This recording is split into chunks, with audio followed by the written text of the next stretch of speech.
Hi Aquarius! Kumusta po kayong lahat? So in Aquarius, maraming salamat po sa walang sawang pagsubaybay sa ating pong mga reading, and kung ikaw ay bago pa lang sa ating channel, mag-subscribe na po kayo.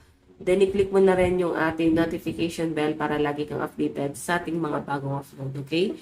So hayan, guys, ang reading pala natin ngayon is love reading ngayong third quarter, no? Ano ba yung ganap sa inyo, Aquarius, no? Pagdating sa love life mo ngayong third quarter ng taong 2025, July, August, September. Okay. Tignan natin Aquarius, Sun, Moon, Rising, and Venus sign pagdating sa love life mo. Aquarius, Sun, Moon, Rising, and Venus sign.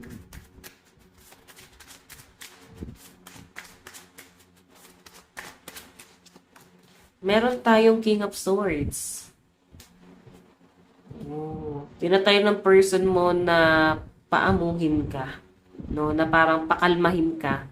Nakikita niya na ang dami mong problema. Then parang naiisip niya rito na pag may problema ka, siya yung napagbubuntunan mo dito, Aquarius, no? Sa kanya mo nasasabi, so parang may stress din siya. Hindi naman sa parang ayaw kanyang kausap, pero ayaw kanyang problema. Kaya kahit pa paano, guys, gumagawa ng paraan tong person mo para hindi mo naisipin yung mga problema mong yan. Okay? Parang kahit pa paano, ma-overcome mo. So, may mga effort naman siya, guys, na ginagawa or gagawin, no? Tignan pa natin Aquarius, Sun, Moon, Rising, and Venus sign. Meron tayong the Devil. King of Pentacles. So, nakikita ko, guys, eto, nanggaling kayo sa toxic na relationship, no? Kayo ng person mo. Naging toxic talaga yung relationship nyo. Or mararamdaman mo na, I think, naapektuhan kayo ng retrograde, no? Since dalawang planet po yung naka-retrograde, Saturn and Mercury. So, grabe. Grabe yung, parang nagiging diskusyonan nyo ng person mo. Kasi nauwi siya, guys, sa toxic, eh. Nagiging toxic to. Okay? Pero, gayon pa man, guys, na nakikita ko rito, tinatry siyang i-overcome. Tinatry na wag palakihin yung issue. Kasi yung person mo, guys, tinatry niyang kontrolin yung sitwasyon. Okay? As in, makikita mo yung pagiging responsible ng person mo pagdating sa relasyon nyo at sa pamilyang binubuo nyo, guys. Okay? Tingnan natin, Aquarius, Sun, Moon, Rising, and Venus sign. Meron tayong the High Priestess. Oh, lumalakas yung intuition mo. So, may dito, guys, no? Parang nagtutulungan talaga kayo ng person mo pagdating sa mga responsibilities. Especially kung may pamilya na kayo, may mga anak na kayo. And ikaw, guys, sobrang confident ka pagdating sa relasyon nyo. Hindi kayo parang patay na patay dun sa person mo. Kasi sobrang napaka-logical ng mga Aquarius ngayong third quarter, no? Sobra. Kasi hindi lang love life mo yung pinagtutuunan mo ng pansin. Nakikita ko sa inyo, guys, na nagpo-focus ka rin pagdating sa career mo. Okay, so titignan natin.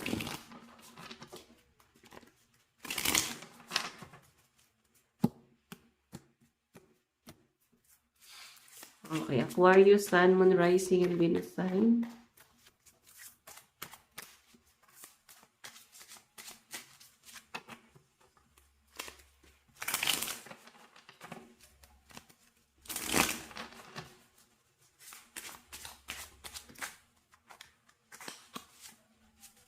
Okay. Meron tayong death. Ending and new beginning. So, ito, guys, itong relasyon na to, nakikita ko parang naghiwalay na to, eh. Pero parang nabibigyan siya, guys, ng second chance. Kasi that is ending and new beginning. Tapos may toxic na nangyari dito. Okay, kumbaga, tinatry ng person mo na i-work out, or pwedeng ikaw, tinatry nyo i-work out talaga to. Pero wala, eh. Nagiging toxic talaga tong relasyon na to. And the High Priestess, nandun yung parang mga pagdududa, and nahirapan na kayong i-workout hanggang sa nag-decide na lang kayong i-end to, no? Pwede kasing nagkaroon ng cheating talaga. Kasi may toxic, no? May ibang taong na-involved, no? So, I think lumipas na yung panahon, taon, and nakikita ko yung pagbabalik ng person mo, Aquarius. So, mararamdaman mo yung pag-e-effort niya. Yun nga lang guys, pwede nag-aalinlangan ka sa pagbabalik na ginagawa ng person mo ngayon. Kasi, naalala mo yung mga ginawa niya sa inyo. So, actually, parang parehas lang din naman kayo na nagkaroon ng kasalanan sa isa't isa. Yan. Tignan natin. Parang parehas lang kayo ng pagkakamali. So, wag natin guys i-blame lahat dun sa person mo kasi same kayo ditong the devil. So, kung may pagkakamali sa person mo, nakikita ko na parang may pagkakamali rin sa inyo. I think hindi mo lang masyadong ina-admit, no, Aquarius, na naging toxic ka din. Pero siguro yung pagiging toxic mo is dahil sobra lang yung pagmamahal mo dun sa person mo. Okay? Tignan natin, guys.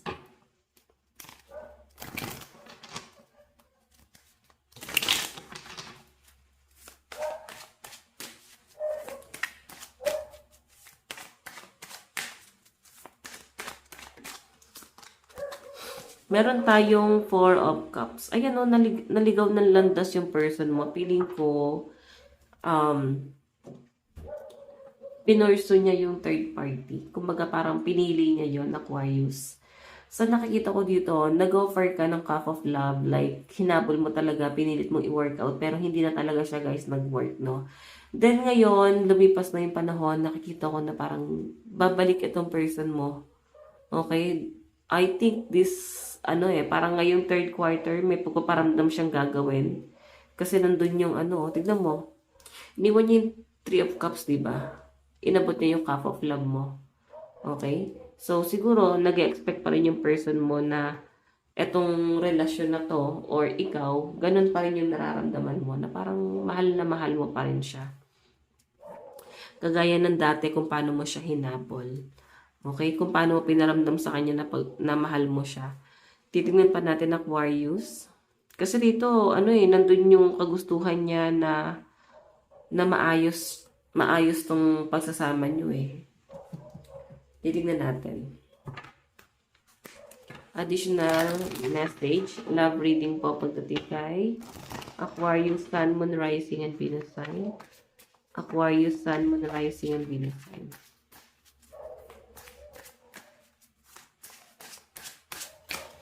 Meron tayong your soul shine. Your soul shine brighter than the star. Oh, alam niyo guys, ano ba yung kasabihan na yon na parang sa pangalawang pagkakataon, once na mabigyan ng chance yung relationship nyo, for example, lumipas na yung taon, 5 years, 10 years, parang doon mas kilala nyo na yung isa't isa, mas nagmamatured kayo, alam nyo na yung positive and negative, or alam nyo na yung ups and down dito sa relasyon na to, or sa kanya, alam nyo na yung ups and down ni person, no? So, eto guys, once na mabigyan ng chance, napaka-mature na tong relasyon na to. Kasi tignan mo naman. Okay, ang sweet niya dun, no? Okay? Parang mas magmamature talaga kayo. Tignan pa natin.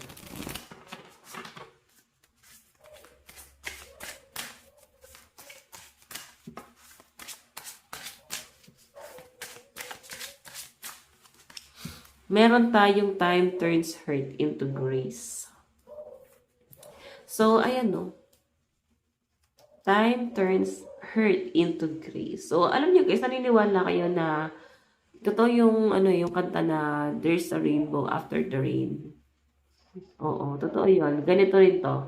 Na parang after ng pasakit na naramdaman mo, mapapansin mo na parang ang dami ng blessing na dumarating. Sunod-sunod na yung blessing na paparating na yan. Okay? So, I think na claim mo na ngayon na parang ibinibigay na sa inyo ni universe yung mga blessing, parang swerte ka pagdating sa pera, Aquarius. Pero pagdating sa love life mo, hindi siya guys naging maayos. Pero, ibinabalik ka Parang ibinabalik sa inyo ulit ni universe Parang itama nyo parehas kung ano yung pagkakamali nyo sa isa't isa. Lalo na tong person mo na malaki yung pagkakamali sa inyo. Okay, tignan pa natin. Meron tayong I miss who we used to be. Ayan o. Diba? Kaya siya babalik guys. Kasi sobrang namimiss ni person kung ano kayo dati. Nare-realize niya na parang dati okay naman kami ng ganito, ganyan. Dami niya guys nagiging realization.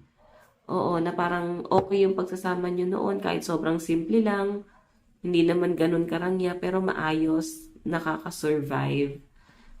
And babalik talaga siya guys. Namimiss niya yung dating kayo. Gusto niyang ibalik yung dating pagmamahalan nyo. Yun yung malinaw na nakikita ko rito. So, tignan mo natin Aquarius. Okay?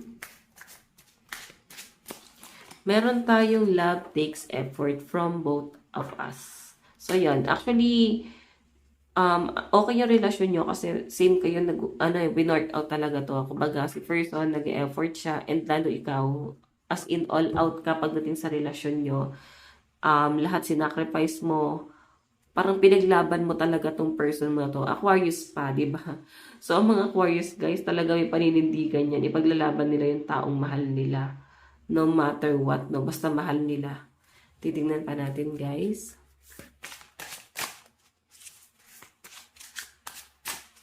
Meron tayong time apart can bring us closer. So, yan. Kailangan nyo lang talaga ng time, no? Actually, kung bakit, feeling ko rito ha, kung bakit nagkaroon ng ending sa relasyon nyo is para ma-realize nyo na, parang ma-realize nyo yung isa't isa. Para ma-realize nyo na mahal nyo pala yung isa't isa. Kasi tignan mo, time apart can bring us closer. So, parang, sa paglipas ng panahon, guys, mas hinahanap nyo yung isa't isa, lalo si person. And nakikita ko, guys, na parang mas lumalalim to. Siguro, nakita ka ng person mo, nagkaroon ng time na magtagpo ulit yung landas nyo. And, alam niyo yun, parang nanumbalik yung pagmamahal sa inyo ni person. Tignan pa natin. Aquarius, Sun, Moon, Rising, and Venus sign. Meron tayong soon. Soon, I'm going to contact you. Soon. Diba? Kukontakin ka ng person mo and grabe. Grabe yung paghahabol na gagawin niya rito.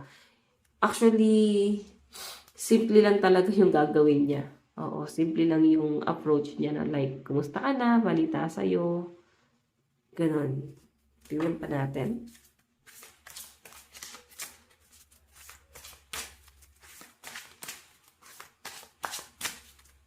Meron tayong my fantasy. You're my fantasy. I have pictures and videos saved of you and use them for inspiration. I want you. So, meron siguro kayo guys old photos together.